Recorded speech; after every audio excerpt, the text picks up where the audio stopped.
የምን ኑድል የምን ኢንዶሚን ቀመሻን ከበላችሁ በኋላ እግራችሁ ወደ ሆቴልም ይሁን ወደ ሱቅ ዝራይ ቀመሻ በልታችሁ አታውቁም?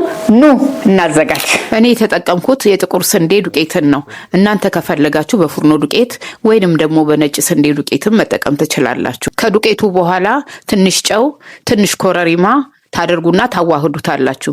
ከዚያ በመቀጠልም ትንሽ ዘይት ጠብ ታደርጉበትና በደንብ ካዋሃዳችሁት በኋላ ውሃ ጠብ እያደረጋችሁ በደረቁ በደንብ አድርጋችሁ ታሹታላችሁ። ኢንዶሚ ፍለጋ በየሱቁ ኑድል ፍለጋ ደግሞ በየሆቴሉ መንከራተት ቀረ። በደንብ ካሻችሁት በኋላ በትናንሹ ቆርጣችሁ ጠፍጠፍ ካረጋችሁት በኋላ በመዳመጫው ትዳምጡትና ከዚያ በኋላ ደግሞ አውጥታችሁ ቆራርጣችሁ በፓስታ ማውጫው ማውጣት ነው። እንደምታዩት በጣም በሚያምር መልኩ ነው የሚያወጣላችሁ። እኔ የገዛሁት ድሮ 250 ብር ነበር። በዚህ መልኩ የተዘጋጀውን ቀመሻ ብትችሉ በሰፌድ ላይ አድርጋችሁ በትን አድርጋችሁ አቧራ እንዳይገባው ነጭ ጨርቅ ሽፍና አድርጋችሁ በደንብ አድርጋችሁ እስከሚደርቅ ድረስ ፀሐይ ላይ ማስጣት አለባችሁ።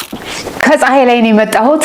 እንግዲህ በደንብ እያገላበጣችሁ ማድረቅ አለባችሁ፣ አለበለዚያ ሊሻገትባችሁ ይችላል። የምግብ አዘገጃጀቱን ደግሞ በሚቀጥለው ቪዲዮ ላይ አብረን እንሰራለን።